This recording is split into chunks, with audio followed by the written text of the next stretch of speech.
Steven, when's the last time you had a nosebleed? I haven't had one. I don't think I've ever had one.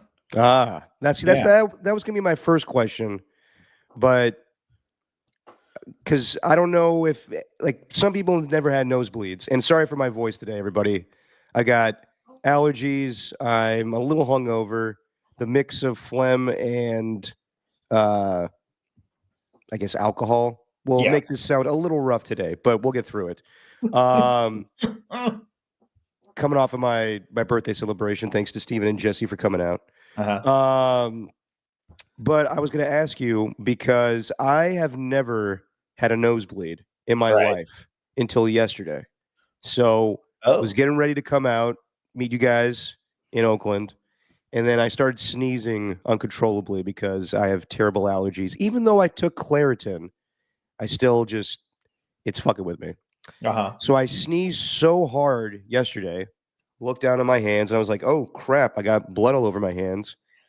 And had to stick tissues up there, did the whole pinch the nose thing. Yeah. But I've never had a nosebleed in my life before. So it was the first time where I was like, shit, I don't know what to do. And I came so close to texting all of you guys being like, hey, give me another hour or so. My nose is bloody. Just give me some time here to figure this shit out. But prior to that, never had a nosebleed. Are you sure it's just allergies? That sounds a lot worse than that. I think I'm dying. Oh, there's that. Okay. Yeah. I thought, AJ might be, or Tacky rather, might be calling it out here. This could be part of the your long-standing cocaine addiction. Could be the case. Could be the case. Cocaine's a hell of a drug.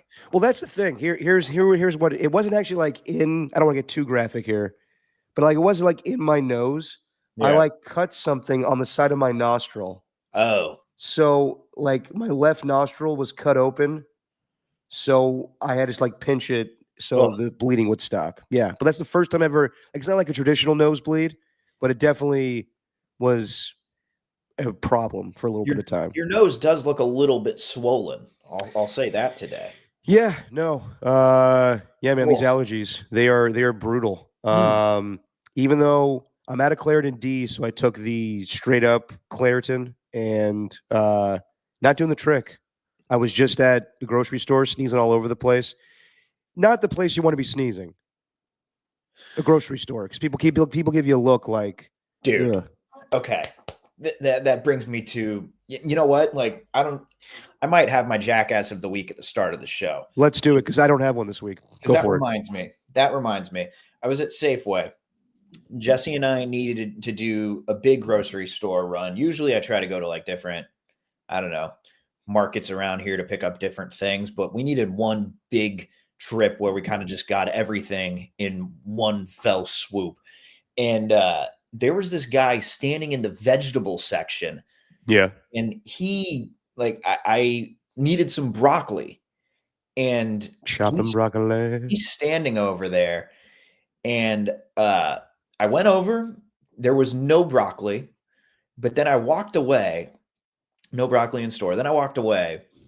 And this guy sneezed 5 times in a row. And he managed to turn away for most of them. Okay. There was one where he clearly didn't see it coming. He sneezed all over the veg. Oh. All over. I don't know if it was hold on, like the ones he the ones he grabbed, or were they still in the produce section? The ones in the produce section. He was looking in the produce section, and he sneezed. You got to buy him now. All over the greens. So I feel bad for whoever had themselves some Italian parsley. Hopefully they enjoy their pasta with a little garnish of parsley and snot. Ugh. Yeah, that's gross. Yeah, in that case, should you buy it? Because that's disgusting. You should. The guy just walked away. Oh, that's gross as shit. Yeah. That's disgusting. Yeah, man. It's terrible. Ugh. No, that definitely that definitely fits the bill for Jackass of the Week. Yeah, Jackass of the Week for sure. Definitely. Just your opinion, man. Stephen Langford, Derek Papa. Yeah, I underestimated how bad my voice is. Even though Jesse told me yesterday I should get some honey or tea, I didn't get either today while I was at the grocery store. So I'm going to sound like this today. Yeah. Lemon and tea, man. Lemon tea. You get lemon tea and then honey. Or do you have lemons? I don't have any lemons, no. Okay, well, lemons would have helped because hot water and lemon and honey. That's a good thing. Or throat coat if you need that. I don't know if I will get all those things as soon as we're done. Yeah. Because my voice is not great, and if I'm doing 4 hours of radio tomorrow, need to sound a little better than this. But I'm assuming by the time tomorrow hits, I should be a little bit better. But yeah. And speaking of sneezing, I think like if you had to take any names in sports where their last name sounds like you're kind of letting out a sneeze, I'd say one of them would be Ovechkin, because Alex Ovechkin just broke the record, and I think we need to show some appreciation. I'm trying to find any way to transfer into this. That was a great segue. I was about to say you handled that smoothly. Alex Ovechkin just did this 20 minutes ago. Hey, I'm going to try to force it to him if he's open. Here is Ovechkin. Shoots. He scores. He scores. Number 895. Like, that's pretty sweet. That is, if I'm going to put that into perspective, I'd say that is like someone breaking Steph Curry's all-time three-point record. Like, you look at that record, you think no one's going to catch that. You think nobody, no chance. And that's exactly what happened with Wayne Gretzky when he retired. There's no way anyone's catching up to his assists record. I think he had like 1,900 or some crazy number like that, which is almost like 1,000 more than the next guy up. Guys, like I'm talking like Gordie Howe and Bobby Orr and who's it? Jaromir Jagr. Like, we're talking about guys who have played for 2 decades. But Ovechkin broke that record. He's been chasing it all year. That's so cool. They just did it looked like they just did a whole ceremony on the ice in the middle of the game, kind of like they did with Steph's 3-point record in Madison Square Garden. But I think this is actually a bigger deal than that, honestly. Like, oh yeah, getting the all-time goals record. I guess it's kind of like LeBron breaking the all-time points record. I was just about to say that. It'd be like Jerry Rice with the all-time touchdown record. Like, to surpass Wayne Gretzky is incredible. How long has Alex Ovechkin been playing? He's in year 20 right now, and he has 1 year left. He said he's not retiring this year, but next year. So he's just going to keep padding this record until he's done playing. And it's just a regular season record too. It's not the postseason. The Capitals are, I think, first place in there. It might be the entirety of the Eastern Conference or just their division, but like, they're going into the postseason this year. That doesn't count. It's just fully regular season, but it's unreal, man. Unreal. And the sad part is not many people know what's happening. Like, I said it on KCBS, and I had quite a few come up to me and say they didn't even know who Alex Ovechkin was, which made me sad. Yeah, but that comes with the territory of hockey. I mean, it's big regionally. We're like, if you're in Canada or on the East Coast, but like here, a lot of people don't even know who Macklin Celebrini is. So I'm not surprised by that. Yeah, made me sad. Yeah. Alex Ovechkin doesn't really roll off the tongue when it comes to like a sneeze. I was thinking of like Ovechkin. Yeah, like I was trying to think of like all the names that Chris Berman would say back in the day. Like, I mean, there's Minshew. There's Minshew, or like Nathaniel Halu. Like, he would always do that with like a sneeze inflection, or as Tacky has in here. Damn, I just realized my grandma's sneeze could sound like Adamas. I don't know how that works, but I think Tacky just wants us to talk baseball. We will in time. Yeah, exactly. We will in time. Just your opinion, man. Derek Papa sounding all gravelly and shit. Stephen Langford. We will talk a little on the Warriors, a little football. We got some actually news pertaining to the Raiders that just happened.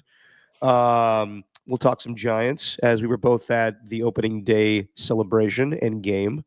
What else are we talking about? We'll do a little I Give It Till. We haven't done this segment in a long time. So I got it's a segment we do where I give it till this a certain amount of time. So I'll give Steven a scenario, and he has to give me the time frame of which this happens. Okay. I think we've done this since like before football season started. So we're bringing that one back, and we'll do an extended version of Pop Culture Catch Up, because there's some movie news that I want to talk about with Steven. But before we get to all that, let's start with the Warriors.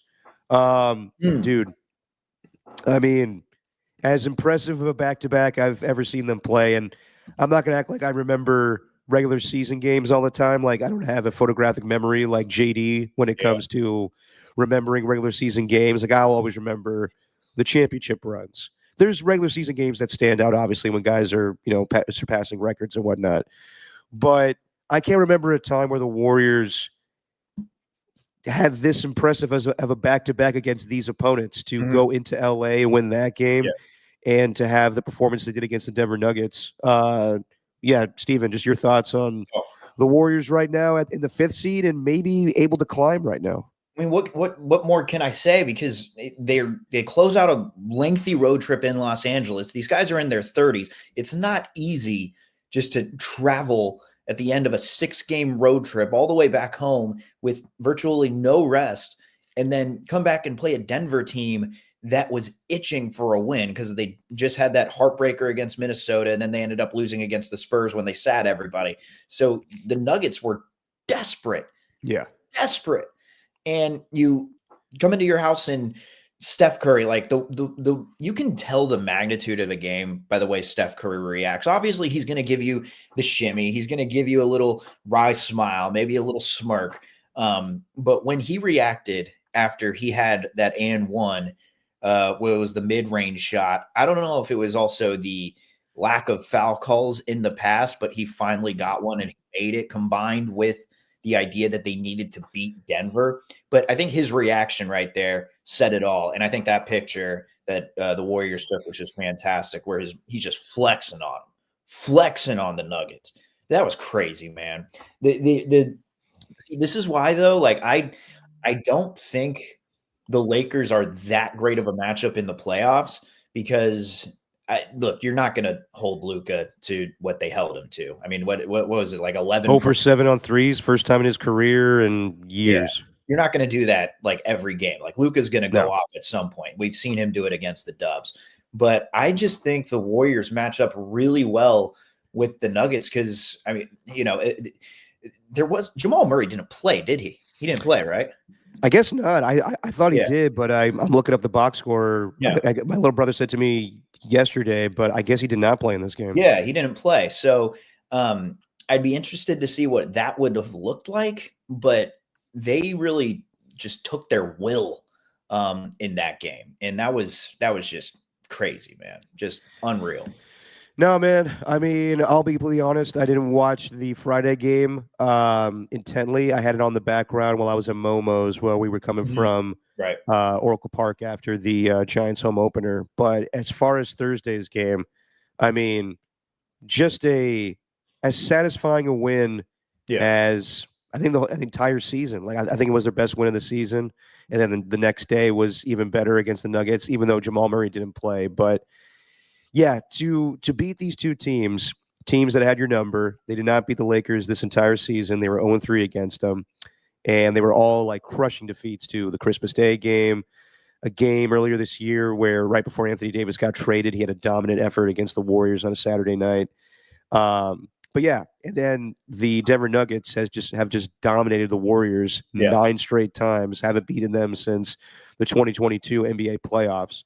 So yeah, I mean, I like the Warriors' chances against any team in the West right now. That includes OKC. Right. I just think this whole week has been extremely impressive for them to go into Memphis. And I know with everything that the Grizzlies are dealing with right now, you could say, well, it's not as impressive. But I would still say it's the Grizzlies. They always show up for the Warriors. They're going to be a playoff team, maybe a play-in team. They keep falling down. But I still think that's an impressive victory. Just to beat all the teams that you're probably going to face in the first round of the playoffs, including tonight against the Rockets. So, yeah, Thursday, I mean, I'll give props to Jonathan Kuminga, man. I know the last podcast I said, would you rather have Guy Santos or Jonathan Kuminga? And I probably phrased that poorly, but I think it's, do I rely on Guy Santos more than Jonathan Kuminga? Just because I expect him to do what the assignment is. And that's he's not asked of the same things as Jonathan Kuminga. Guy Santos goes out there and gets rebounds, he hustles, he plays harder than Jonathan Kuminga. But Kuminga had a very impressive game against the Lakers. And I've always, I think I've said it on this podcast, I think Jonathan Kuminga always matched up well against the Lakers, but Steve Kerr never used him in that playoff series in 2023. What didn't play him at all? I thought that maybe, I thought that maybe they could have used him with his size. But yeah, no, I mean, the big deal to me is Brandon Podziemski becoming the number 2 scorer for the Warriors right now. Yeah, I mean, yeah, you can. I think right now, like what I was looking for when Steph was out was for all these guys to step up, and they didn't. But now this week, the likes of Brandon Podziemski, Moses Moody, all stepping up. It's because Steph Curry opened so much things for them on the floor. He's got so much confidence. Like whether it's pulling up from, he's like become a 3-level scorer. I didn't really know. Maybe I'm wrong.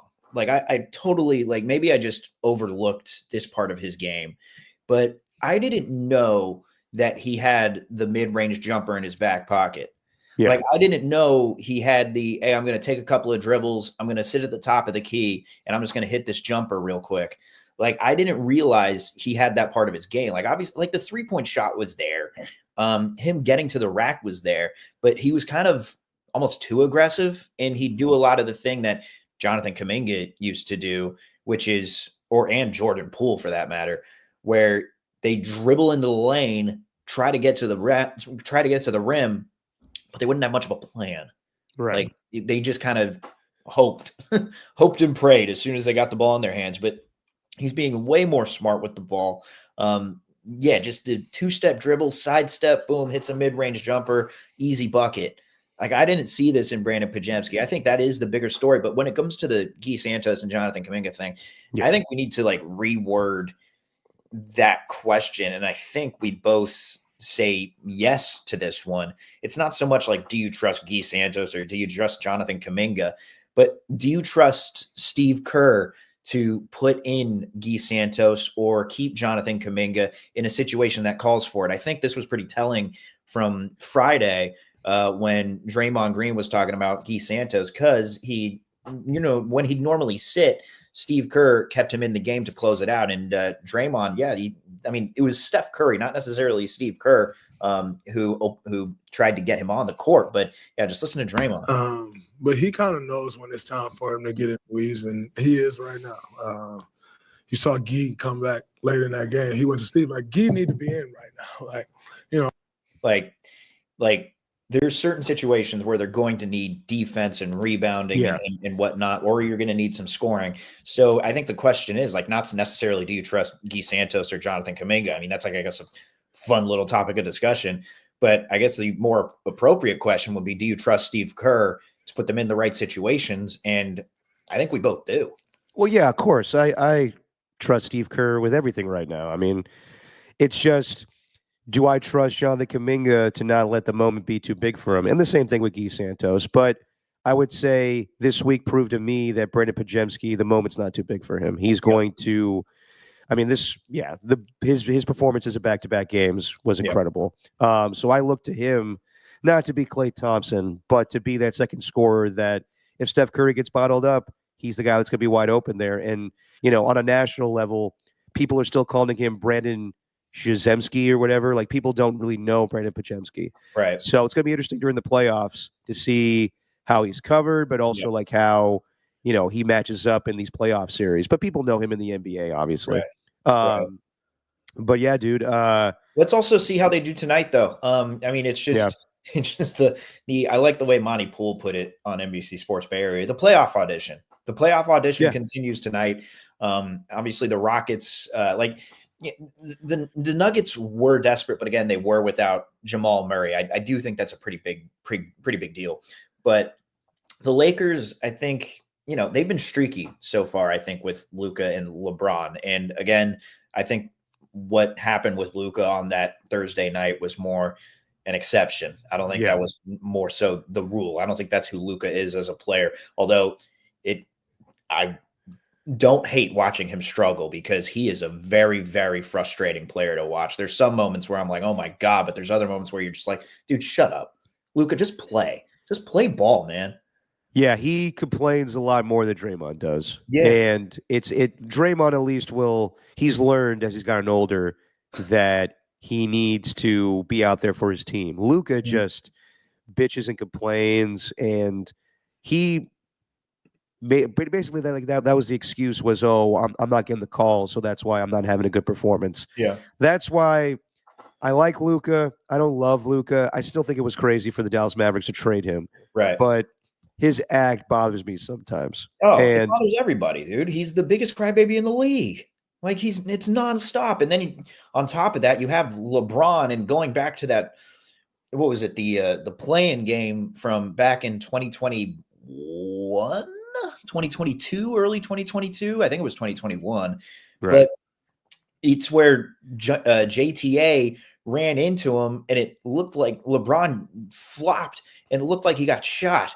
It always happens whenever he plays the Warriors. Like it happened again on Thursday night, where you're just like, LeBron, get up.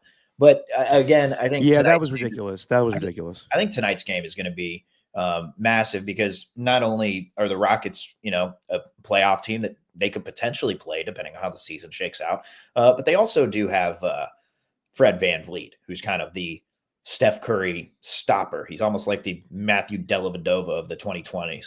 Like Fred VanVleet plays very well against Steph, defensively at least. I'm pretty sure he's healthy for tonight. So, yeah, should be an interesting one for sure. Damn, you're comparing him to Matthew Dellavedova? I'm saying as far as like a guy who just hounds Steph, who's nonstop. Yeah. It's Fred VanVleet. And he can also, but unlike Dellavedova, he can give you something on the offensive end where he's going to hit a three in your face. So, yeah, it's a big matchup for him. I always thought Matthew Dellavedova was kind of like a flash in the pan when he had those great performances in, I guess, two finals games. Yeah, sure. And he was, the talk of sports, but I never thought he was that great of a player. Fred VanVleet, I remember him being just a terror to Steph Curry during the 2019 NBA Finals. But, I mean, Jimmy Butler being the closer that he is, I said the other day that I'm a little disappointed that Jimmy Butler is not as aggressive going to the rack sometimes. The way that JD described it the other day when I was on with him, he was like, he's got old man hoops where, he'll the way that he gets rebounds, he'll jump up and that's how he gets his points, but he'll always look to dish it out to somebody else. And I think that we got to stop expecting that Jimmy Butler is going to be the Jimmy Butler of Miami, playoff Jimmy. I think that his best role is to just dish it out to everybody that's open. And then when he can make some threes. He made, impressive threes in back-to-back games when he was in the corner against LeBron and then against the Nuggets. But to expect him to take the game over and score 42 points, I don't know if he's going to do that. I think he'll look to, dish it out to Steph or somebody else to get him that point total. But dude, as far as concerns for the Warriors, though, that is a low, very low on my list. Like definitely. Like who cares? Like if Brandon Podziemski's, averaging whatever he's averaging as of late, if Steph Curry is playing at an MVP level, scoring 30 points a game, and it's mainly because of Butler, and he's giving you good defense, who cares? I think if he needs to take over, he will. And he's also been playing hurt these past couple of games. I'd say for 6 quarters of basketball, he's been playing hurt. He also had a back thing that he was dealing with earlier on when he first got started with the Dubs. That's why he missed that one game against the Sixers, I want to say. But yeah, as far as Jimmy Butler, him being more passive, I mean, it would be nice if Steph Curry's off the floor, though, and he wasn't as passive. And sometimes you do want him to be more aggressive. Like if it's him, Draymond, and Looney on the floor at the same time, you don't want to have 3 guys who are just going to, ultimately try to pass the ball. Like that's what those two are trying to do. So, in certain situations, sure. But as long as he's in the starting lineup and Steph's getting buckets, like who cares? I personally don't. It's not a big concern of mine. It's just that everyone's kind of been looking for him to be that second guy. Yeah. And I would say right now, he's not going to be the second scorer. He's just going to be the second best player on the court. Mm-hmm. Like there might be some playoff games where it goes back to the Jimmy Butler of old, but I would say like he likes this role where he's the facilitator with the Warriors. He's going to dish it out to Steph and everybody else, and then when he needs to take over, he will.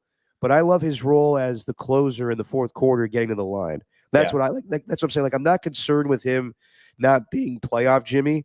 It's just that right now he's Mariano Rivera, where in the fourth quarter he's going to be all right. We're up, but I can definitely expand this lead by getting to the line and being physical, and that's how we wear these teams out. But I'm not concerned about that. Draymond Green, I do think we'll see playoff Jimmy. I do think we'll see it.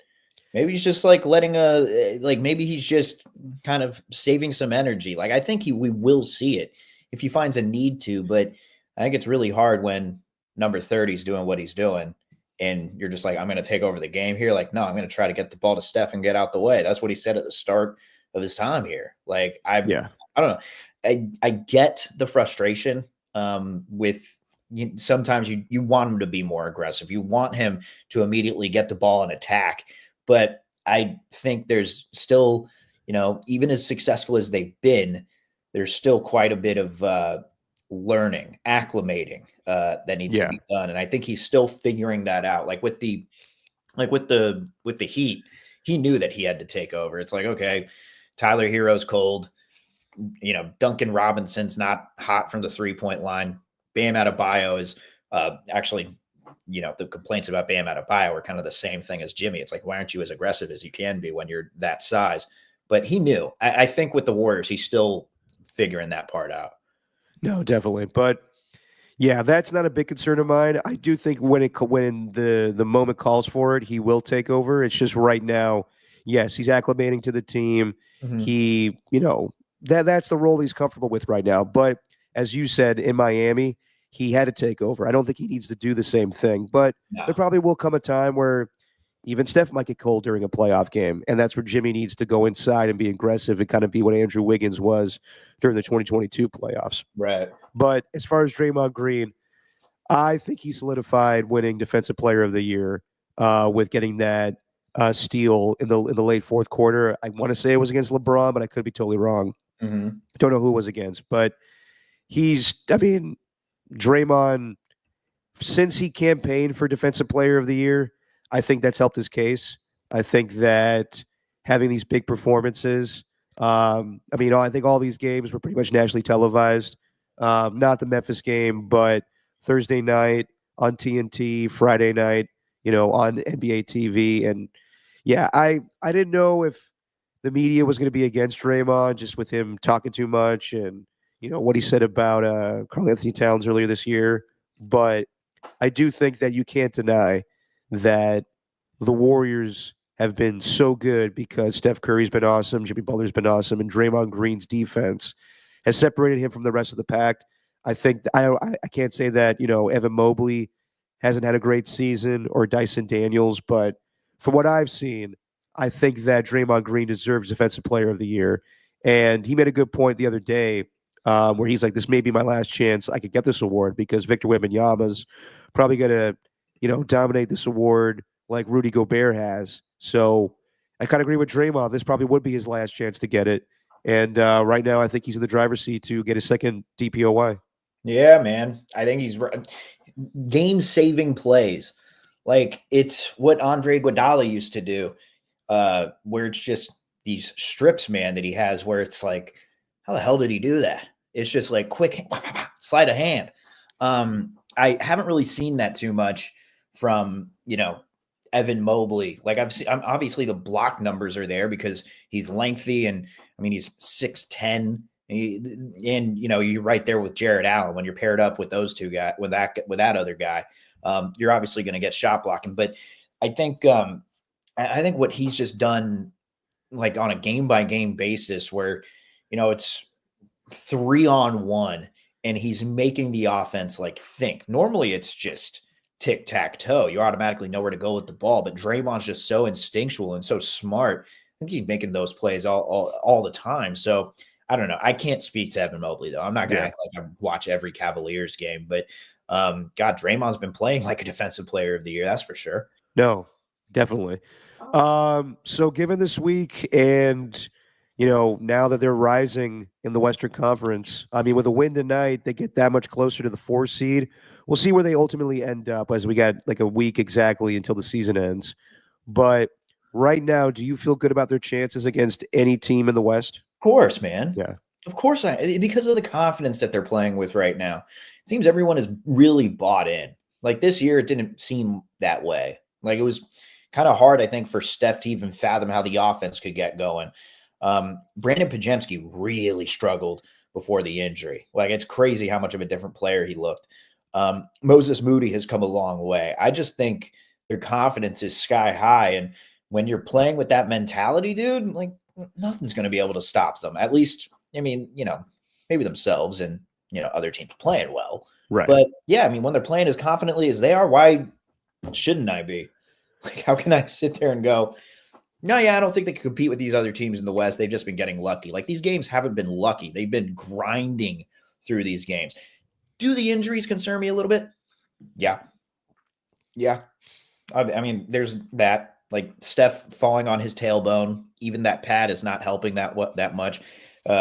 Jimmy Butler hurting his wrists against the Lakers. Like he had a left forearm soreness or whatever it was. Jonathan Kuminga rolling his ankle. He still managed to power through it. But I'm just like, that would be the only thing. But how can you, like, you could say that with any team, but I guess because the Warriors are a little bit older, I think that would be the only thing standing in their way is the injuries. But as long as they're healthy, It's not so much the injuries. It's my worry if they get into a long series, a physical series, that at this point in all their careers, Steph Curry, Draymond Green, Jimmy Butler, they all have the stamina to keep pace with these younger teams. right. That was my worry before they made the Jimmy Butler trade. Was Steph is great, Draymond's great, but we all saw a year ago when they played the Sacramento Kings in that play-in game, they looked old and they looked tired. And that's why these wins were so impressive because 37-year-old Steph Curry looked so energized. Yeah. From 37 points to 33 the next night, they were exhausted, but they gave everything they had to win both games because they knew how important it was. So my worry is just the grind of the playoffs. Yeah. How fatigued will they be? Will their bodies break down now that they're a little older? But besides all that, right now, yes, Jamal Murray not playing is a factor, definitely. I would say right now the two teams that I think could beat the Warriors in a playoff series are the Oklahoma City Thunder and the Denver Nuggets. Besides that, I like the Warriors' chances against every other team in the Western Conference. And I know tonight's a big game against the Rockets, but maybe it's my own bias. I don't take them seriously right now, even though they're probably going to end up being the second seed in the West with how young they are and inexperienced. I could see a Clippers team or a Minnesota Timberwolves coming out of the play-in as the 7th seed and beating that team in the first round. That's why I wanted the Warriors to play them in the first round because I really would feel confident in a matchup against them. Yeah. I would also feel confident with the Lakers series. Somebody in the chat nailed it. Them not having Anthony Davis is a big deal to me because Anthony Davis would dominate the Warriors every time they played. Right. It happened 3 times or twice this season. But since then, it's a totally different team. The Warriors lack the size. Now the Lakers lack the size. And I think the Warriors now are the more physical team. You saw LeBron getting frustrated, and he got frustrated after the game. We'll play the clip. But, yeah, right now, I really like the Warriors' chances in the West. They could be a very dangerous team. I was kind of iffy about how where they were going to end up. Could they be a NBA Finals team? Could they go to the Western Conference Finals? I think everything's on the table now. I know it's just regular season basketball. We have to see what happens in the playoffs. But I'm starting to come around to what Draymond was saying. It's looking like the days of old. Mm-hmm. This was a very impressive week. I do believe that they have something here. I don't know if it's this season where they can win a championship, but it's definitely on the horizon with what they're building right now. Yeah, I just don't think any team wants to see them with their experience. I mean, although I think you're kind of underrating the Rockets. Like I do. I probably am. I think as far as I think a lot of these teams in the West are fairly top heavy, but I think the Thunder and Rockets, they all got depth. crazy depth. Like the Lakers' top 3 guys, Luka, LeBron, and Austin Reeves, they're awesome. But no one else on that team other than them, like, really scares me. On the Nuggets, Aaron Gordon can go off at any point. Obviously, there's Jokic and Murray, and Christian Brown's great, but there's no one on their bench where I'm like, if those guys need rest, then the non-Jokic minutes. Like I'm not worried about those. But with the Rockets, they seem to have a pretty complete roster, and they go with the usual 8-man rotation. It's not bad when you have Jamari Smith coming off the bench and 2 veterans in Fred VanVleet and Steven Adams. Steven Adams just doesn't get shook by anything, and he's the strongest guy in the league. And I'm just basing that on what others have said, like pound for pound. They say Steven Adams is like the strongest guy, the toughest screen setter, the toughest guy to try and get a rebound against. And VanVleet, you can get under his skin. We've seen it before, but I think you're kind of underselling like how good they can be. Amen Thompson's unreal, by the way. Another guy. He's inexperienced too, but they're really good, I think. I'm probably underselling them. I say this because they're very young. They haven't done anything in the playoffs, but their coach is Ime Udoka. So I have a ton of respect for him as far as just like what he's accomplished in the past with the Boston Celtics. Yeah, as far as coaching? Well, as far as on the court.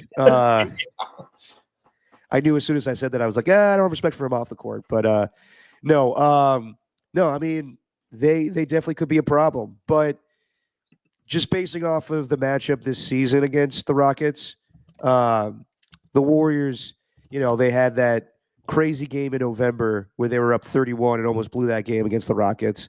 There was the Jonathan Kuminga performance where he put up 33 against them without Steph Curry. Mm-hmm. The Warriors had a terrible, I guess it was a NBA Cup game earlier this year where they lost to the Rockets. Besides that, I mean, they'll play them again tonight. I feel fairly confident against them. And that's maybe for me not knowing a lot about the Rockets. Mm-hmm. But just looking at the rest of the Western Conference, I think right now I would say the Warriors are the 3rd best team. I think you still have to give it to OKC, obviously. The Nuggets with Jokic, just you give them the benefit of the doubt because they won the championship 2 years ago. But after that, yeah, I don't care about the seeding. I would just say Warriors right now, 3rd best team in the West. And that may be a little too high. That may be, we're hyping up the moment right now. But given their playoff pedigree and, I do think they're gonna be a very dangerous team in the postseason. Yeah. I never would have thought from where the season, like where we were from the 12-3 start to them, losing to Toronto or Utah or any of these other terrible teams, and Steph Curry not having an answer for how they improve offensively, the Twitter figures moment, to now being like they can fucking win the championship. It's crazy. I still don't know if they'll win it. I still would be like, damn, that was still the same season. That was like everything that's gone on this season where it could end up in championship. I still got to see it. But I do think that, I've said this repeatedly, they will be a pain in the ass for any team they play in the postseason. Yeah, sure. But again, tonight it's massive because they're the only team playing in this 4-team race. And if they end up losing, then you're tied with the Clippers, the Grizzlies, and the Timberwolves at 46 and 32. So right. Yeah, it's tonight, dude. Tonight's the big one. Really, okay. They got out strong. So after the game on Thursday, LeBron, this was the first time that the Warriors faced the Lakers with Luka and LeBron and Jimmy Butler. So this was LeBron James' reaction when asked about dealing with Jimmy Butler and the Warriors always getting, a big player. Assuming that you've watched what the Warriors look like with Jimmy Butler since the trade, but having seen it now for the first time playing against it, what did you sort of make of what they put together over there, knowing that that's a team you could see in 2 weeks pretty easily? I mean, I've been a part of them making big acquisitions to change their dynamic of their team before. And had to go against them when they added Kevin Durant. So, I mean, Jimmy Butler is great. And, he adds a toughness to him. He adds a championship DNA type of guy. But It's always the same. They always figure it out. They always add somebody to make some dynamic. Okay. So when you hear that, Steven, what's your reaction to that? I don't really have one. I didn't have one even when he said that. Yeah. What's supposed to be my reaction? Am I supposed to say that he sounds salty? No. So I saw that, and a lot of people were like, oh, "Come on, LeBron, you're gonna act like you don't go after big name players. You don't go get Luca or anybody else through your history of acquiring big name guys, Anthony Davis." I don't think that's what he's trying to get at here. I think the look at his face is like defeat. Yes. I don't think it's like him being like, this is what the Warriors do. They always have to get some big name player to beat me. And I think that was a lot of people's interpretation. That's not what I interpret. Yeah. I think he brought up Kevin Durant because he's reminding him of that. Yeah. He's like, I think that game, like he dominated every game against the Warriors this season except for Thursday. And the fact that they lost and they have Jimmy Butler was the first time where he's like, this reminds me of old times a little bit. Like I think it was like he's like realizing I would have won so many more championships. I would have, probably had 6 or 7 at this point. And these guys always stand in my way. They always do something. They always get another player to prevent me from getting more championships. And I think that was settling in for him. I think it was, damn, this is just like getting Kevin Durant again. This is not the same team I saw 3 times earlier this season. Right. I don't think it was him being hypocritical. I think it was him realizing this team's going to be a pain in the ass again. Yeah, he kind of sounded like he was complimenting them. I don't know why people took that in the way that they did. What are they? You think you're Michael Jordan just trying to fuel your hate LeBron watching just because he said something like that? I think that could have gone a number of different ways, but I just took that as like, yeah, I mean, I've been around when they were at their peak with Kevin Durant. Like I've played them when they were doing that. They always figure it out. Like it felt like a compliment to me. I don't know if you want to take that as an insult and whatnot, then fine. But he was asked a question about the Warriors and he answered a question about the Warriors. Why do we always have to do this? Why do we always have to say you have to answer something in a certain way? Like what he's supposed to mention, like, well, I've done the same thing. Like, oh, yeah, I've done the same thing. So I'm in the same camp as they are. Like, this is just what happened. This, like, no, what? I that's a little bit of an overreaction if people think he's being hypocritical, but I think you're just trying to grasp at anything from that one. I agree. I think it was just hates everyone. Like LeBron. That's what LeBron came off as to be with Pat McAfee. It sounded like he just hates everybody. Like hates everyone that covers the NBA. He hates the reaction to it. I don't know. There's some times where I kind of get it. There's other times where you're like, LeBron, you're putting this on yourself, man. Yeah, I mean, you know me. Like I'm definitely not, timid to criticize LeBron James. Right. But like there's things in his past where I will definitely call him out for. Right. But this time I'm like, he's not calling out the Warriors. He's not criticizing them. It's not an insult. It's just him realizing this team's good again. And I'm gonna have a hard time competing with them. Yeah. So I think that's all. That's how I took it. Yeah, that's how I think it all was. Let's transition to some football with the Raiders. Oh boy. What about him? What's up? What about him? Well, they finally gave Geno Smith a contract. 2 years, $85.5 million with $66.5 guaranteed. So he's tied to the Raiders for the next 3 seasons. And I think this contract pretty much solidifies that he's the guy going forward. $75 million. What's up? It's 75. You sure? I am 1,000% positive. Which source are you looking at? I don't know. What are you looking at? Your notepad? Which, with my handwriting, could be totally wrong. Okay, well, there you go. ESPN, kind of reputable, Derek. Hey, man. When you go from, Rappaport or Jordan Schultz, all these guys have different numbers. Regardless, the bottom line is they got him. And it's pretty much $42 million a year. The irony of this whole thing is I think Geno Smith was offered the same contract with the Seattle Seahawks and said thanks, but no thanks.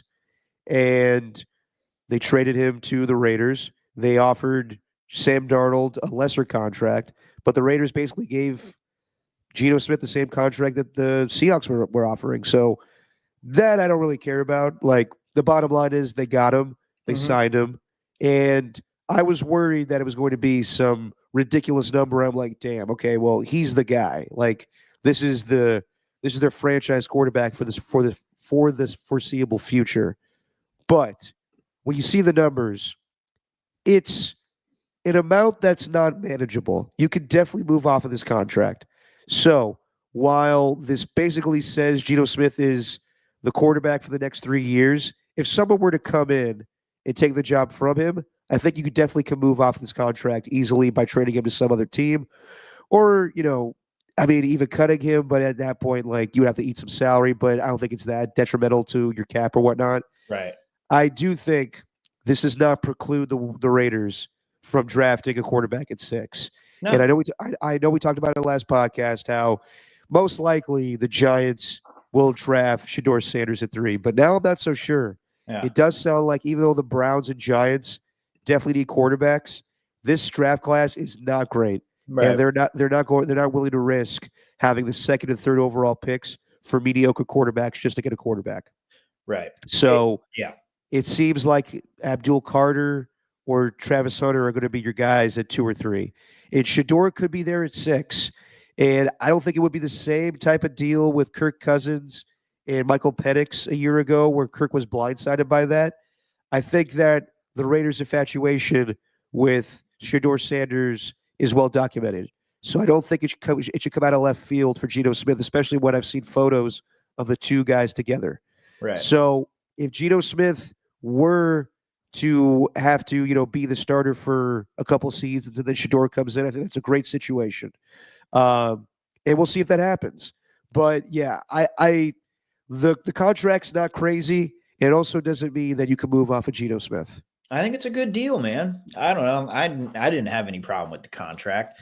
It's also incentive based too, so your number is not that far off. It could be $85 million by the end of his contract, and those incentives, it's all about playing. I don't actually know what the details are. I've been trying to find those, but so I don't have a problem with an incentive based contract, and they can move off of them after a year. It's pretty similar to what the Seahawks did with Sam Darnold. So I'm not mad at the deal, man. And again, I'm kind of in the camp. I don't think Shedeur's dropping to 6, but I am moving closer here to the idea of them drafting a cornerback because they just released Jack Jones this morning. They were trying to find a trade partner for him, and they really don't have any depth in the cornerback room. So I'm kind of moving towards them drafting Will Howard. I do want them to do that because they need somebody there. Like if you're secondary, I can't go with another. Sorry, you mean Will Johnson, the corner from Michigan? Will Johnson, yeah. I can't go another season where there's just lackluster secondary play. The Raiders haven't had a solid secondary in forever. Like, I can't even think of the last one that was good. We all thought, remember that was Sean Smith on one side and who was the other? Tracy Porter, was that him on the other side? Don't get me started on Sean Smith. That guy was burnt toast. Yeah. He gave up every big play. The first play of this, like the first game of the season, Brandon Cooks beats him for 98 yards. Sean Smith was terrible. Yep. No, dude, I'm with you because the Raiders, their secondary took a hit this offseason with Nate Hobbs going to the Packers and Trayvon Merrick going to the Panthers. So they definitely need some help in the secondary, even though they signed Jeremy Chin. But quarterback-wise, it's very thin. I couldn't even tell you who's on the roster right now when it comes to quarterbacks. I guess Jack Jones just doesn't fit the scheme they're trying to go with, even though it's the same scheme that Patrick Graham ran in the past. But Pete Carroll has a good idea. He was a Pierce guy, though.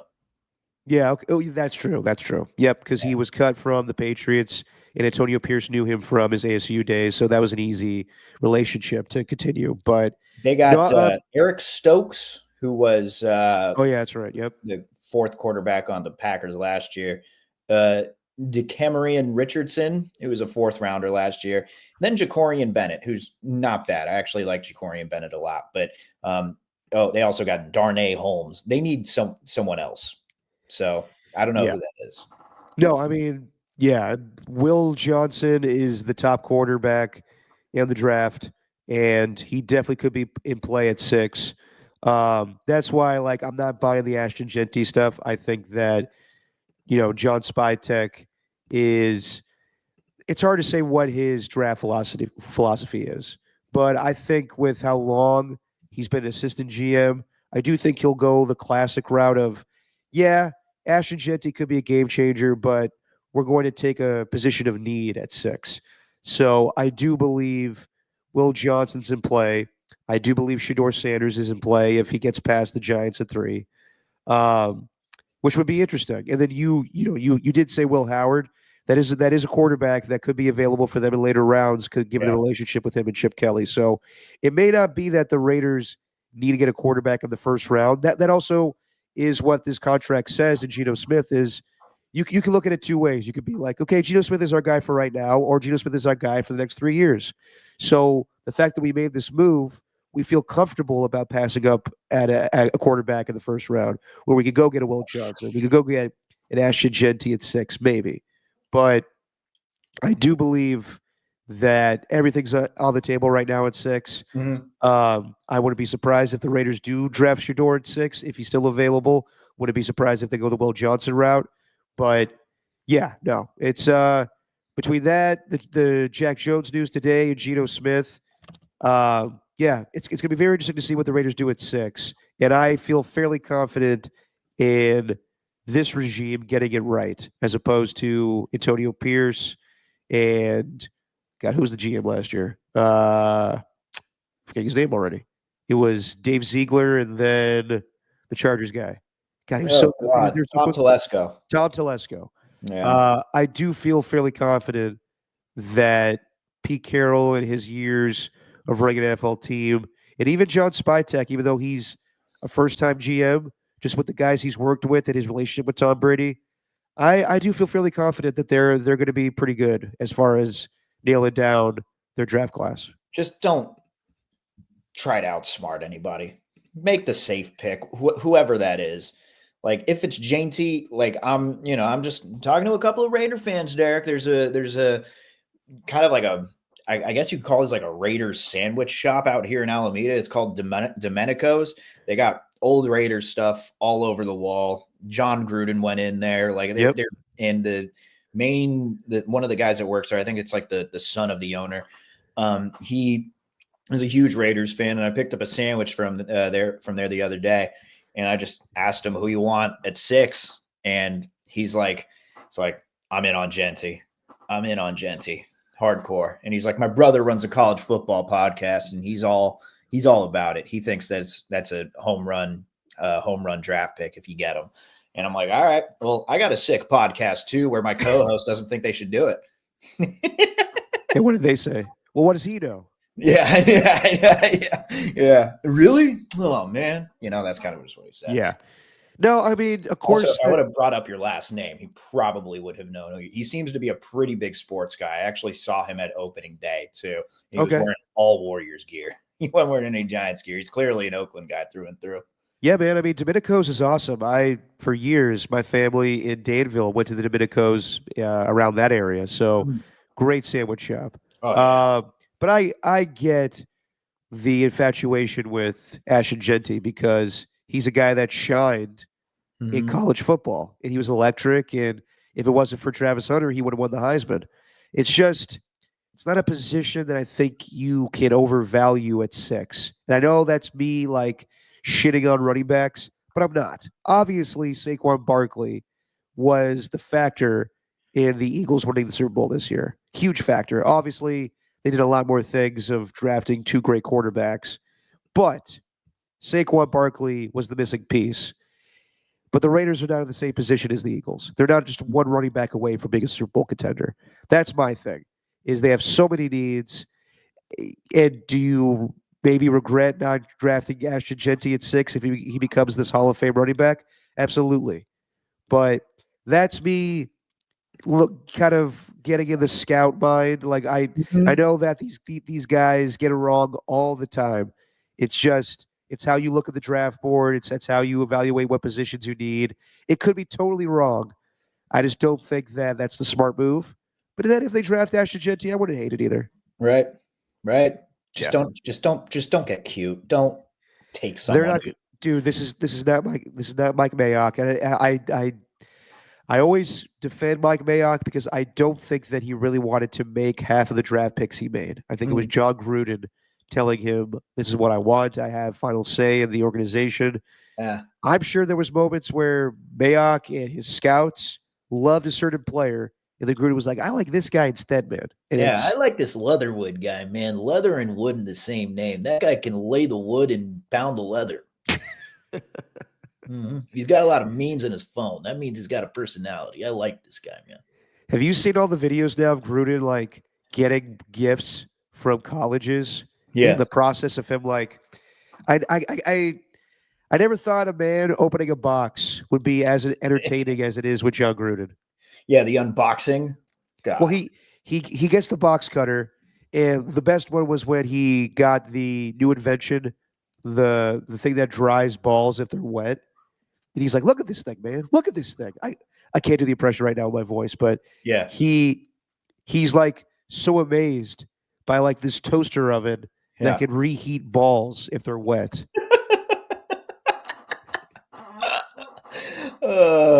He doesn't even care about any of that, too. No, go Rays, man. Go Tampa Bay Rays. I'm a Tampa Bay Rays guy. Let's go Rays. Opening day baseball. What could be better than that, man? He's also he's got his quarterback camp coming up tomorrow, right? His Gruden's Grinders or whatever.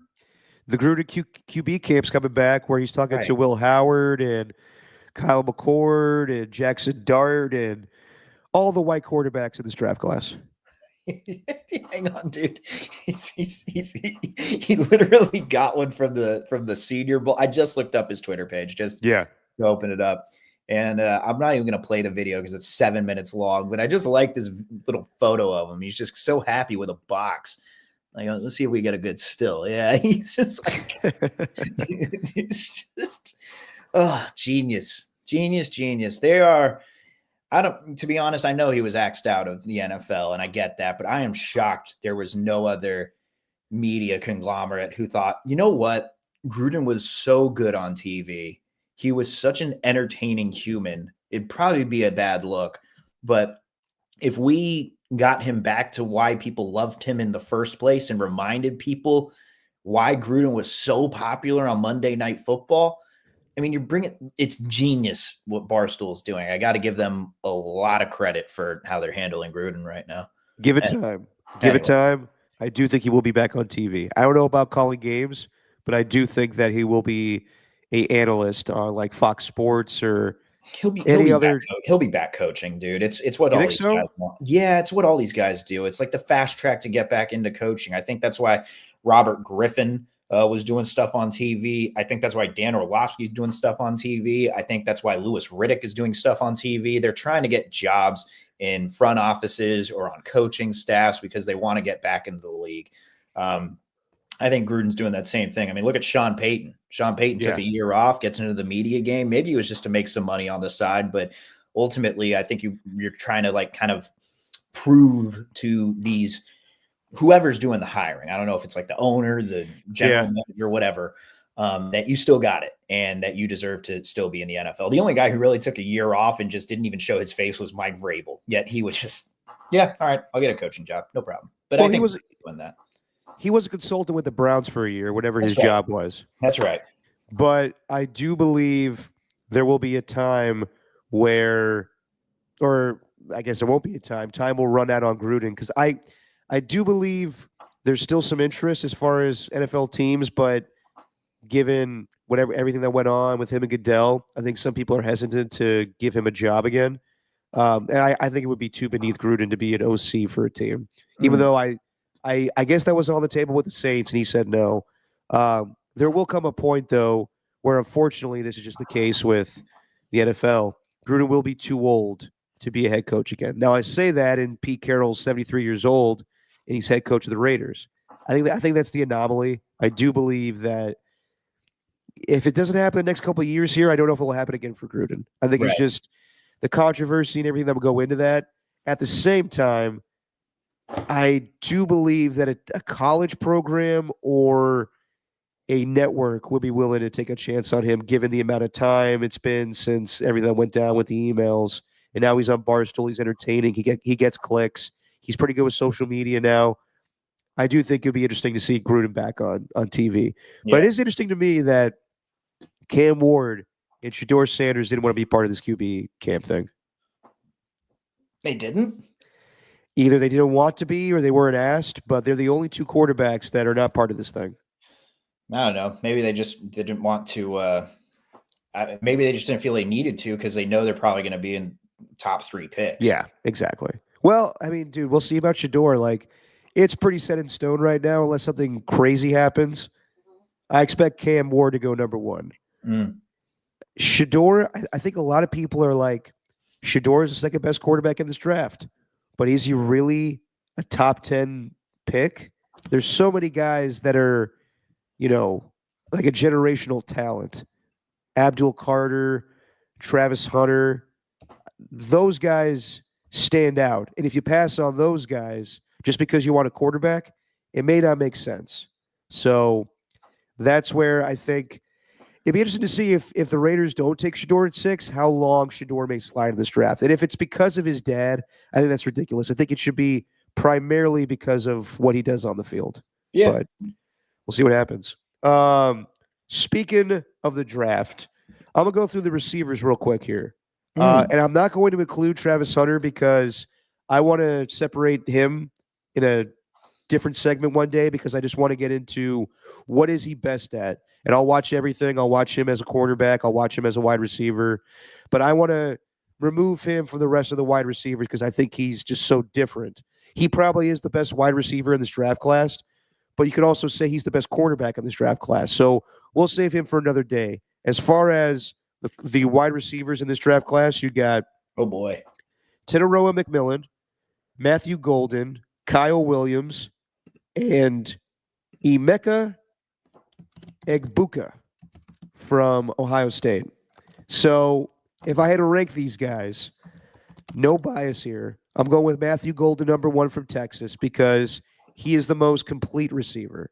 He can play in the slot. He can play outside. And he's a volume catcher. He's got speed.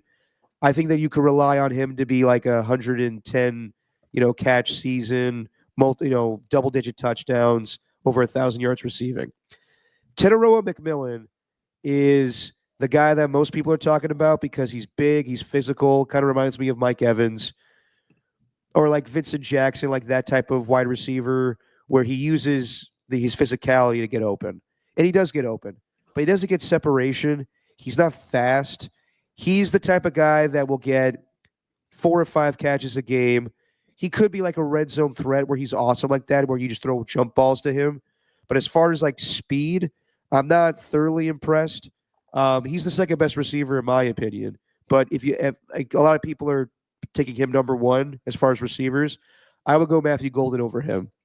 So then we got Kyle Williams from Washington State. This guy is just pure speed. He's a slot receiver, kind of like Xavier Worthy type. His stock has, risen in the last few weeks here, mainly because Chris Sims has gone in on him of how impressive he is. And yeah, I think that he would be a difference maker on any team. Just as far as like, kind of like in the same vein as like a Trey Tucker with the Raiders, where he's got like a very slim frame, but he gets open. He's fast. I don't know if he'll be a first-round pick, but he's definitely climbing the draft boards. And then there's Emeka Egbuka from Ohio State. He just looks like a solid wide receiver too. He not as fast, pretty physical, but I don't think he's going to be like a number 1 in any type of scheme or any type of team. I think that he'll complement a true number 1. But if you're looking for him to be like your game changer at wide receiver, I don't see that. So just go through it again. Number 1, as far as receivers, I got Matthew Golden, Tenaroa McMillan, Kyle Williams, Emeka Egbuka. Damn. Yeah. Kyle Williams is the biggest surprise. Yeah, I didn't really know about him until I was watching Chris Sims go through his top wide receivers, and Chris Sims had him at number 3. So then I started watching him, and I'm like, oh shit, this guy stands out. And he doesn't get a lot of hype right now. I wonder if that changes, but I do think that he may, go quicker than people expected. There's other names out there. There's like the guy I was talking to you last night about, Steven. There's this wide receiver from Missouri. His name is perfect for me. Luther Burden. Mm-hmm. Oh, yeah. That's how he spells it. It's not Luther Burton. It's Luther Burden. Burden. Perfect for me. Yeah. There's other guys out there too, but I think these 4 guys stand out. But it's not Trey a deep... Harris, Jalen Knoll, Jack Beck, Jalen Royals, Isaiah Bond, Jalen Lynn, Elik Iomanor, Savion Williams. I'm just naming all the players that ESPN has listed in front of your guy, Kyle Williams. And I think anyone that's listening right now, at least 49er fans, do not like that name at all. Yeah, no, not the same Kyle Williams that muffed the game away against the Giants in the NFC Championship game. That was my first thought too. But no, this guy from Washington State, Kyle Williams, he stands out. I do think he's really impressive, but he's not getting the same hype as these other wide receivers. But it's a very thin wide receiver class. So that's why, I think Matthew Golden separates him for the rest of the pack, separates himself from the rest of the pack. But really, Travis Hunter is the guy. And that's going to be very interesting to watch is he the best wide receiver in this class, or is he just the best athlete as far as just being equally good as a quarterback and wide receiver? And I am going to see, like the fact that he put up amazing stats as a receiver suggests that he could do both. But what is he best at? Should he be a quarterback? Should he be a wide receiver? Could he do both? I think it'd be extremely hard to do both, but who knows? Maybe he can. But we'll get to that another day. I think they'll have to create different packages for him. They can't do it every play. That'd be way too much. I wonder where Nick Nash is going to go. That's one of the few that I paid attention to this year, like closely, because he was a San Jose State guy. No, I mean, big body receiver, Nick Nash. He played quarterback too for them, right? Yeah. He was a quarterback, and then he just transferred over to wide receiver, and then I think he was like the second finalist for the Fred Biletnikoff Award. So, yeah. I mean, he at this point he definitely would be drafted as a wide receiver. It's like a little Giants, Steven. So, what'd you think of opening day? The Giants getting that walk-off win from Willie Adames. Not a great outing from Justin Verlander in his debut, but a win is a win, and it's always exciting to get that first win for the home opener and have it be in epic fashion, kind of like 2 years ago against the Miami Marlins when Ruff was on the move. Kind of very similar to that day. You're muted. It was even more similar to last year, where a guy like Thairo Estrada, who absolutely needed a base hit, he was ice cold to start the season. Then in the home opener, gets a walk off to left center, and then Willie Adames was just a little poke into right field. It's the vibes, man. I mean, opening day was just great. It was a great feeling being out there. I mean, just everyone kind of saying happy open, like it literally is like a holiday. It's like Christmas or Easter or Thanksgiving. Like you're saying happy opening day. Everyone's in a good mood. You got the smells of the ballpark. You got the popcorn coming through into the press box, the garlic fries. You see a little bit of the chicken tenders, and you're like, ooh, I want to go get some of that. Ballpark food, beer, which I had after I was done working. I'll point that out. But it was just a good time, man. Opening day is great. And then for the Giants to win like that, I don't think they are going to win many games like that this year. It's going to be more what they did last night against the Mariners, which was just behind solid defense and great pitching out of both the starters and the bullpen, holding the Mariners to 1 run and then ending it with a Matt Chapman. Like, it's been this way since the A's with Chapman. Let me just talk about this real quick. We talk about like the Steph Curry 3 or maybe a Macklin Celebrini goal, some of the best like kind of moments in sports where you get up to really watch it. Matt Chapman creeping in on just a slow roller and then rifling it to first base when he's off balance. I don't know. That play like never gets old. It was so fitting for it to end that way last night. But as far as opening day, I mean, it was. What more can you say about it, man? Baseball's back. It's great. No, man, it was good vibes, and it was fun being at the ballpark. And the Giants always do a great job of their pregame ceremony when they honor everybody that passed away, and they did everybody that unfortunately passed away in the organization this past year. Right. Willie Mays, Cepeda, Reyes Morato, which actually, to be honest, I forgot that happened, and it's that really makes you think when he's born in 93. I was born in 93, and it's like for him to have his life just end abruptly like that in 2025.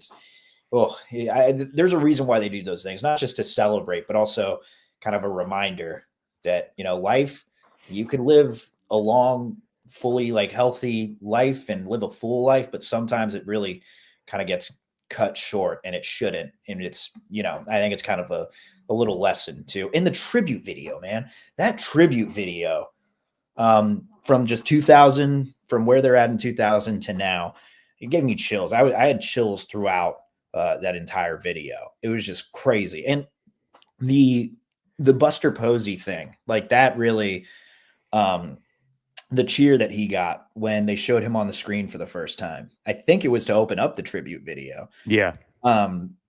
Everyone was going nuts.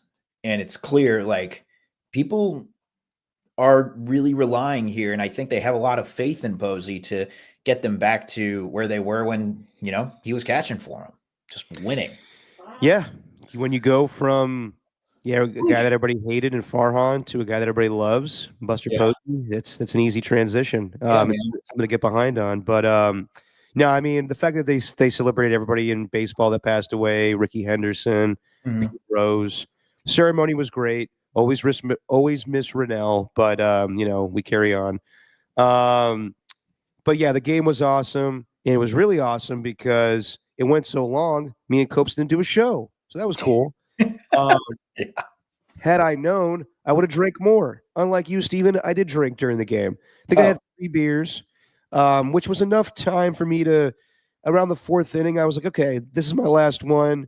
About an hour and a half from where we go on air. Should be good, or probably longer from that, but enough time spaced out where I would be sober enough to be on air. And that never happened. The game went on and on and on, and we can't remember the last time we didn't go on the air because the Giants game went too long, but I'll take it. But the game was awesome. A lot of, Willie Adames to be the hero in the end, I think was fitting. Because he didn't have a big moment up until that time. Like, I think he had a sac fly prior to that, but it was a very mixed game. It was him making a great play at shortstop, and then he wasn't credited with 2 errors, but he really should have been because he dropped the ball a couple times. Actually got to a point where Marcus Boucher was calling out Willie Adames while we were watching the game. And he was like, he's got to catch that. I don't care how hard that ball's hit. And a fan was like talking shit to Marcus, just being like, oh yeah, well, you know what? What do you know? And it turned into a whole thing. And then Willie got that, RBI single to win the game. But like, the one thing I'm realizing with Giants fans, you can never criticize the team. You can't, because then if you're not a true Giants fan, they'll come back at you for it. So that's what was kind of the situation. And Willie Adames, I mean, well, that's with every team, though. What are you putting the Giants in that little category for? That's every team, dude. That's fair.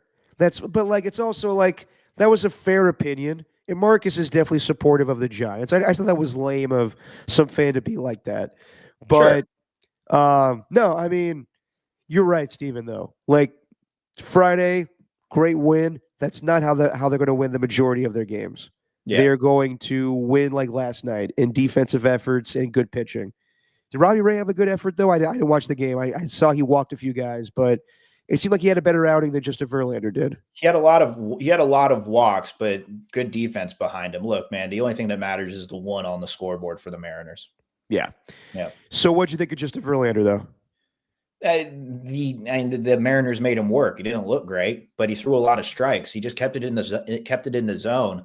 I'm not expecting much from Verlander as far as his on-field production. I'm just expecting them to have another leader. And did it look good? No, but again, like it's more him being in a mentor role rather than just what he can do on the field. That's why I signed him to a 1-year, $15 million deal. Didn't look great though. Yeah. Yeah. I mean, I would say the 2 outings that Verlander has had so far, not amazing. And for him to only last, I think it was 2.5 innings, I wouldn't be surprised if he comes down to the rotation at some point where Robbie Ray goes ahead of him and maybe even Jordan Hicks. And if it comes to that point, I think Justin Verlander would get a little pissed about like where he is in his career. It's not anything that he can blame Bob Melvin for. It's what his ability is right now. He's still throwing heat, throwing like 95, 96, but he doesn't have the same command he used to. So I do wonder if he'll stay the number 2 for that much longer. No, probably not, but who cares? Whatever. As long as he still gets his starts, who cares? Yeah, man. And the Giants are off to their best start since 2003 with a 7-1 record, and we'll see if they get the sweep today against the Mariners. Woo. With first pitch coming up in about 40 minutes. Yeah, but they got Oakland's own Brian Wu on the mound, who's outstanding. So the Giants are going to be in for a rough one today, at least in the lineup. I think we're really good. They are really going to need to get a good outing out of Hicks today for sure. Yeah. All right, we haven't done this game in a long time since before the football season started, but I want to bring it back because I think it's a good segment. Let's do I Give It Till. So in this segment, I'll give Steven a scenario, and he gives me the amount of time until this actually happens. All right, so you ready for the first one, Steven? Mm-hmm. Let's do it. All right. How long do you give it till Ja Morant is suspended again for something gun-related?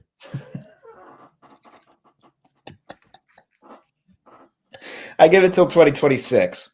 I give it till 2026 because at the end of it, or I give it till this offseason, really. But until 2026, when you have all this time, all this free time, and you could go on Instagram and then you could just flash your pistol in a strip club, wherever you're at, even though he did it during the season that one time.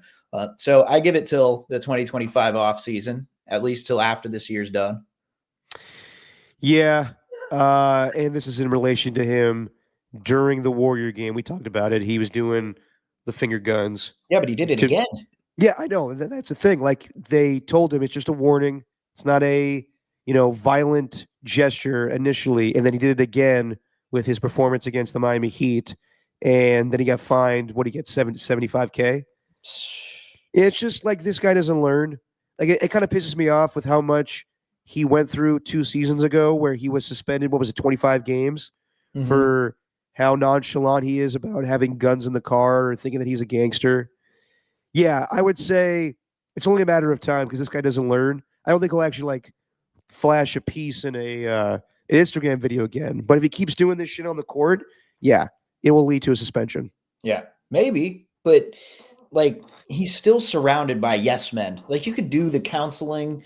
You could do an interview with Jalen Rose on ESPN and tell everybody you apologize and you're a much better man now and you're more mature. But if you don't have somebody in your corner telling you, hey, you messed up, you're just going to keep on going back to those old ways. So I think that's pretty clear. Sure, he went through whatever he had to go through to get back to that from that suspension. But he hasn't he clearly hasn't changed who he surrounded himself with. Because after that Warrior game, you'd have someone getting in his ear going, hey, man, that was stupid. Don't do that again. Jesus, man, you got to know, this isn't a joke. You got in trouble for this. And if we've seen anything from the NBA, it's like I mentioned in the last podcast, Joe Dumars will look at those past transgressions and go, look, man, you keep on messing up, we're going to penalize you for it. We're going to put in some disciplinary action. The next one might be a suspension, but I do give I think so. I do give it to the offseason for him to mess up. That's what I got. Yeah, no, I agree with that. And hopefully they do hire a hard-ass coach. I would love for Mike Brown to be the guy in Memphis. I think that'd be a good spot for him to kind of be like, Ja, you're a great player. Stop doing this shit. Mike Brown would be great for that situation. Yeah. All right. Next up, I give it till. How long do you give it till, Steven, for the Dodgers to lose 10 games? To lose 10 games? Yep. I mean, where are they at right now? They just lost. Just won. They just won? But they just have one loss. Oh. But they're on their way to having 2, depending if they lose to the Phillies today. Yeah. Oh God, man. I give it till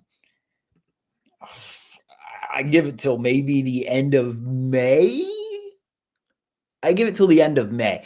Let me look at what their you caught me off guard with this. Let me look at their schedule here. All right. Let me look. And they don't play the Giants, I believe, until June, July, yeah, which is ridiculous. They're going to have a lot of road games in the middle of May. And they're going to have New York and Cleveland. I give it till May 30th. By the time they're at home, playing host to the New York Yankees, you have a World Series rematch. Yeah, I give it till the 30th for the Dodgers to get 10 losses. And that's a lot. That's a long time, but that's a lot of games. But this team is just so good, so deep, powerful, scary. I don't think they're going to lose a lot. Yeah. I'm going to give it till June, early June. They play the Yankees for a little bit, and then they play the Mets. They go to San Diego. They play the Giants. They play San Diego again. Mm-hmm. Yeah, I would say early June is when they get 10 losses. Jeez. But who knows, man? My baseball's all wrong. I mean, I had the Atlanta Braves, I think, going to the World Series. Dude, did they win a game yet? They won a game. Okay. Yeah, but they're 1-8 right now, and they could be on their way to 1-9, depending on how today shakes out.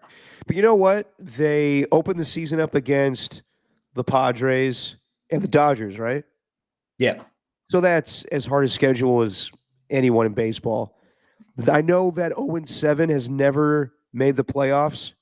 I still wouldn't count out the Atlanta Braves. I know that sounds crazy, but think about it. It's 1-8. It's 162 games. I think they can make it up. Yeah. Yeah, but even with the 162 games, there have been numbers that say a team that started that way has never made it to the World Series. So I'm not feeling very good about I'm not feeling very good with my World Series prediction, Derek. You had them going to the World Series? I think I did. Yeah. Yeah, I'd have to look back at it. All right.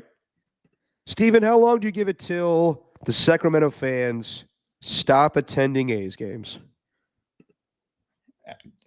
Aren't we done? Aren't we already at that point? Not yet, but I think we'll get to a point this season where you start seeing attendance very similar to that in Oakland.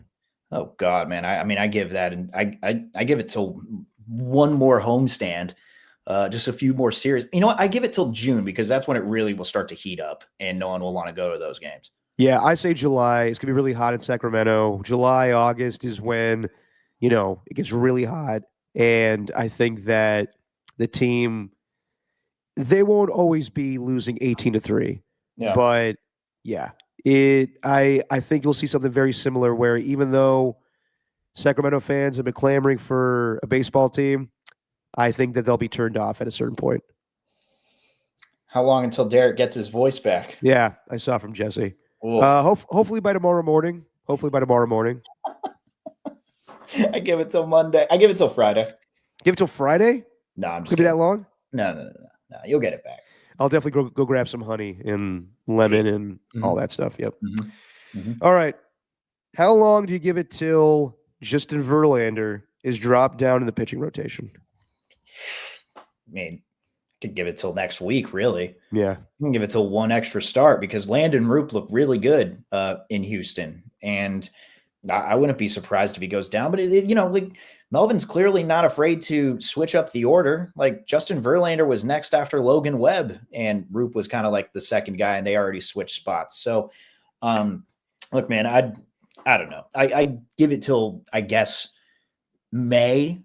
And then until we see like Hayden Birdsong, maybe if they start to rely on him, give him a couple of more starts. So I'd say till the middle of May. I give it till the middle of May. I'm going to say till the end of the month. Mm. I think that he gives him the benefit of the doubt with a couple more starts, but I don't see Melvin. He has nothing indebted to Justin Verlander. He's the new guy on the roster. There's better pitchers right now. Mm-hmm. It's still very early. Like Blake Snell had a slow start. I would say I give it till the end of the month until you may see Robbie Ray surpass him, where he's then Justin Verlander becomes number 3, which I thought was the way it was going to be when the season started, but then they changed that. Mm-hmm. Mm-hmm. All right, how long do you give it till the Warriors season ends, Steven? Oh, Jesus. I mean, what are we looking at with the playoff schedule here? Playoffs start in a couple weeks.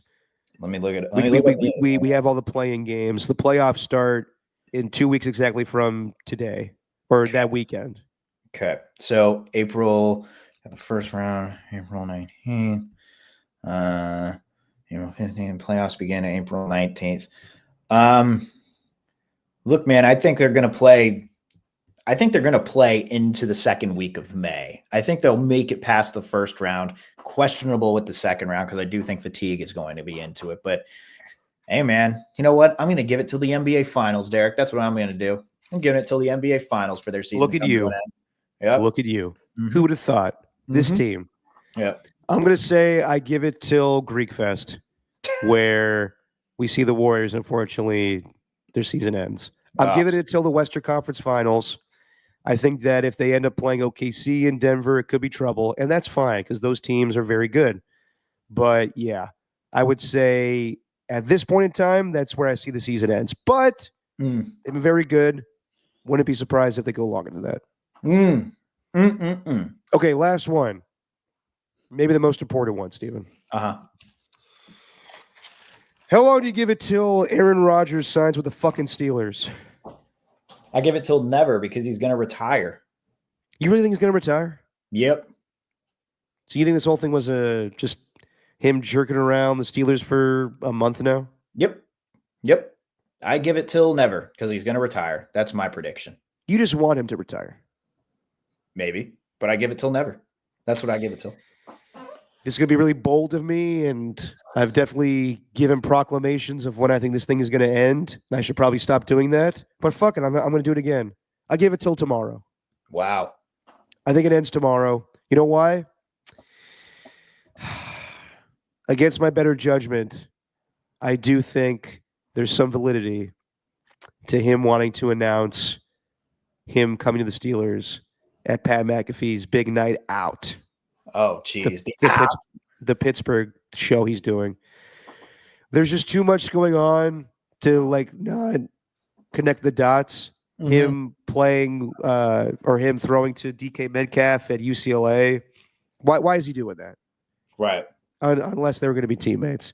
So I think the good way to do it would be the news comes out tomorrow. He has a press conference with the Steelers on Tuesday. And then, then Wednesday he's there for the Pat McAfee thing. Wow. Maybe he'll announce his retirement. That's what you want, Steven. Yeah. I think he's playing football this season. That's exactly what I want. Yeah. All right. We'll do a little pop culture catch up before we get out of here. And actually, you know what?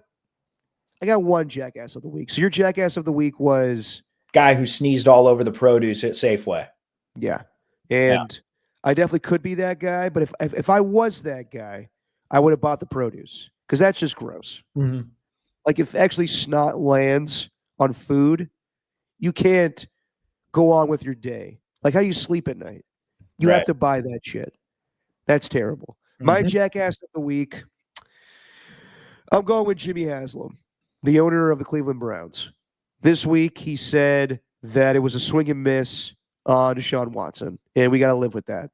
And my reaction to that is, well, it's good you acknowledge that. At the same time, you look terrible for this whole thing. And I was guilty of it. I was caught up in the moment at NFL Network when the news broke, and I was like, oh, Deshaun Watson's going to the Cleveland Browns. Okay, that's a pretty big deal. But I'll never forget all the women that worked in that office, like Rachel Bonetta and everybody else. I forget the names at the moment. I apologize. Or Aditi Kikawala, but all of them felt really uncomfortable talking about this thing, and it was a huge story, and you could not. I mean, you had to talk about it. You had to talk about him coming over the Browns, but the Browns, the way they went about it to make him the most guaranteed money in all of NFL history, fully guaranteed contract. Yeah, and all the public, outlash and or backlash, I should say, but like it was a huge swing and a miss. So we don't. You can't penalize owners unless they do something egregious. So they'll always have their jobs. So this is just my way of saying, Jimmy Haslam, you're a jackass. You're not going to get reprimanded for this. Nothing's going to happen. You're going to keep the team. But yeah, you swung and missed on Deshaun Watson, and life goes on for you. So as for Deshaun Watson, I don't think he'll ever play football again. No. But yeah, Jimmy Haslam, just a jackass for the whole move. Yep. All right, let's do a little pop culture catch-up. So don't need to get into like what we've been watching lately because I got 3 movie stories that I want to get your opinion on, Steven. Boy. So what do you think about a Beatles biopic? I'm in on it. Okay, but what if it's 4 separate movies? Sounds like a Marvel thing, but I'm good with that over Marvel. I think John Lennon, George Harrison, Ringo Starr, and Paul McCartney get disrespected way too much from this current generation. That's all over social media. In what way? I see a lot of Beatles are overrated. Beatles. The only reason they're famous is because of their skin color. I see a lot of that. I see a lot of different things that are just completely misguided, I think, about what made the Beatles so successful. So if we can give them their shine via a biopic, I'm all in. Damn, I didn't know that the new generation shits on the Beatles as much as they do. They do, man. It's a real thing, and I don't like it. I don't care for it. Yeah. Well, I think it's ignorant to criticize the Beatles. You obviously don't know music if you're going to be about that. Exactly. I don't know about doing 4 movies at once. So the story is Danny Boyle, Academy Award-winning director of Slumdog Millionaire and Trainspotting. 27 Days Later. Yeah, all those movies. He's going to do 4 separate Beatles movies. All in. All focusing on one member of the Beatles. And my reaction is, I'm in for a Paul McCartney movie. I'm in for a John Lennon movie. I'm in for a George Harrison movie. I don't know about a Ringo movie. Like, what exactly are we getting with a Ringo movie? Peace and love. Yeah, but like, was Ringo ever that interesting for him to get his own movie? No. Exactly. But I think that's what's going to make it interesting, is because we don't know much about Ringo. I think that this is very unique, and I can't wait for it to come out. It's not coming out until 2028, but I like what they're going with here. They're calling it like the most bingeable theater experience ever, and I would agree with that. But I don't like, for me, I had a hard time sitting through the theater or sitting through what was it, Killers of the Flower Moon for 3.5 hours at a theater. To sit through 4 separate movies, like if the expectation is we're going to sit the whole day to watch these movies back to back to back, you're insane. I'm not doing that. So it probably would translate better to streaming if they did this. I know they released the cast. I think I don't actually know any of the actors' names, but Paris it's the guy. Dickinson. It's hang on, I'll look him up. I can't remember right off the top of my head. And I actually may have made a mistake. Is it Danny Boyle or is it Sam Mendes that's directing this thing? It might be Sam Mendes. I don't know. Paul Mescal. Yeah, from Gladiator 2. Joseph Quinn, Barry Keoghan, and Harris Dickinson. Okay, I can't say I know all these guys, but yeah, you do. You've seen them. I probably would know their faces. Barry Keoghan's the one that was in the Banshees of Inisherin, and he's like, "Oh, you're not going on a date with me."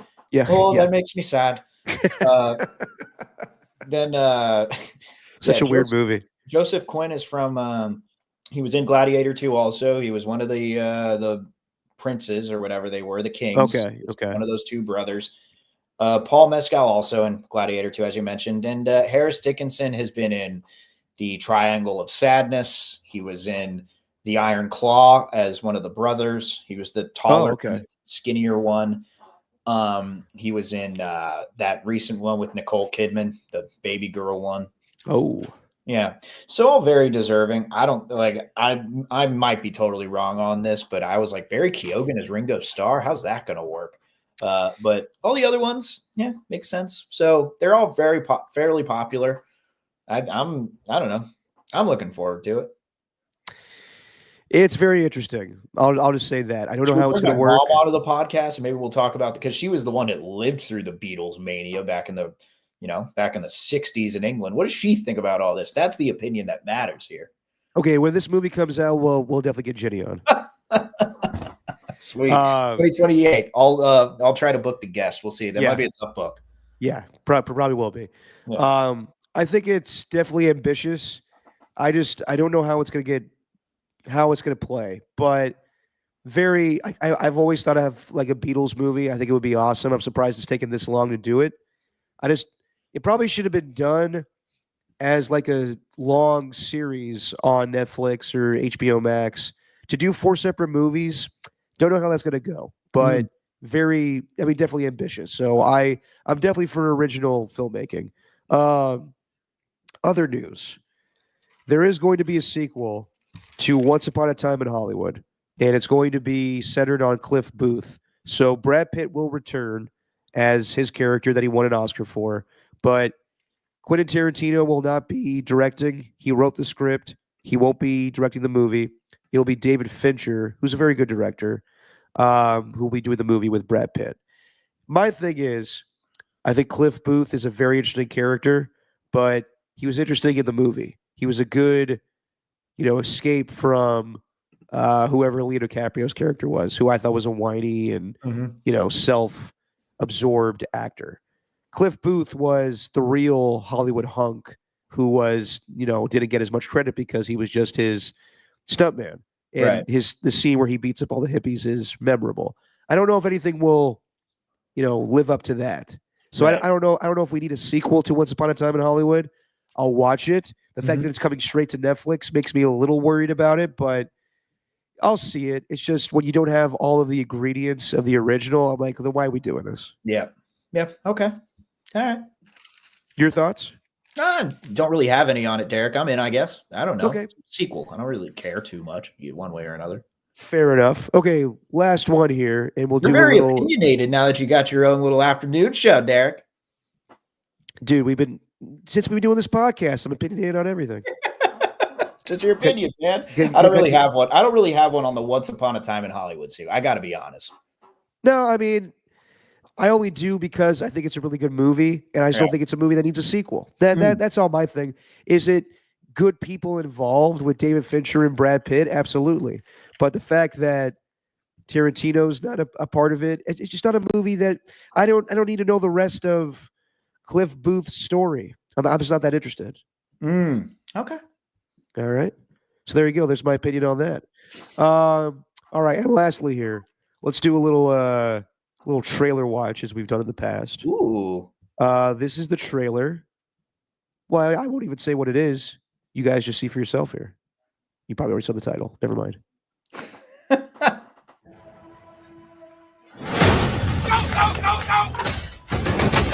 Multiple SWAT units responding to hostage situation.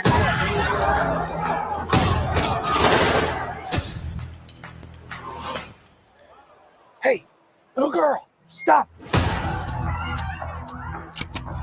What do you want, little one? Your ass. That's the sound of the police. That's the sound of the beast. That's the sound of the police. That's the sound of the beast. Who are you? Frank Drebin, Police Squad. The new version. That's the sound of the police. Hi, Daddy. It's me, Frank Jr. Love you. Hey, Dad. Boy, do I miss you. Sound of the police.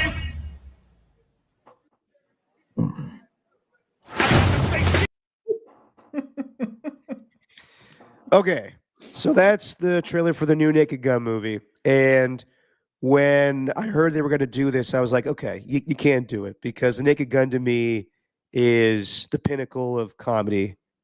Yeah, I think that Naked Gun 2, The Smell of Fear, is the funniest movie of all time. I know that a lot of people will say other movies. Just the jokes per minute are incredible. Some of the dialogue in the movie are like it's the most witty stuff I've ever heard in my life. So to do that again, I think is extremely difficult. But to have the likes of Seth MacFarlane from Family Guy and Akiva Schaffer from Lonely Island involved, I trust those people because they definitely understand how important the Naked Gun is to comedy. And to have Liam Neeson, it's funny on multiple levels because his name is so close to Leslie Nielsen, but he's such a straightforward, dramatic actor, and now in recent years he's been more goofy with comedy roles. He's also calling Leslie Nielsen dad. Yes, which the time frame I guess would add up, but it's just funny because Liam Neeson's like 70, so I couldn't even think of him as like a baby for Leslie Nielsen. Right, but I think it will work. I do think it will work. It will be for a new generation and a new audience as long as they have the same feel. Like the same tone and the same goofy nature. It's got to be a spoof. It can't be based in reality.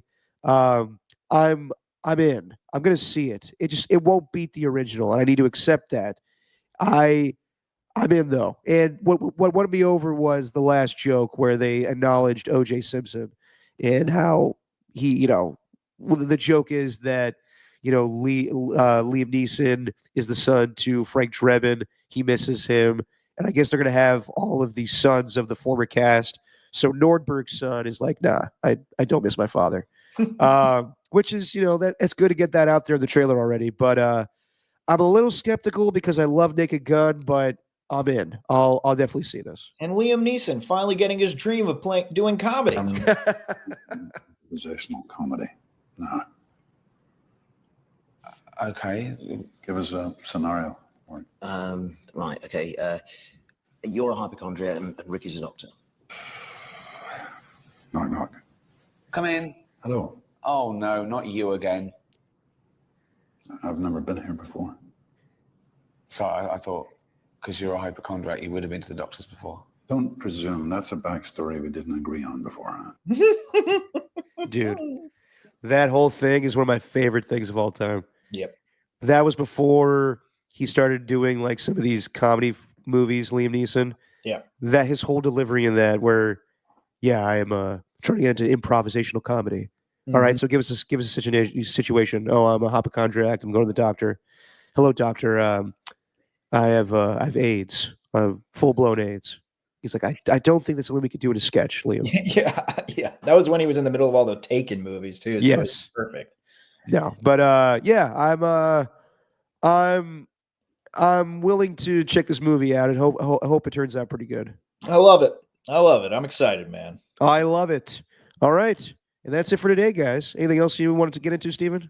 No, not really. I mean, I guess if we're doing pop culture catch-up, we just got done watching Paradise, and I can't recommend that show enough. The penultimate episode was one of the better TV episodes I've ever seen. It makes you feel some type of way. It makes you think about the current state of our world at this time, and it really makes you think. It doesn't leave you with a good feeling, I'll tell you that.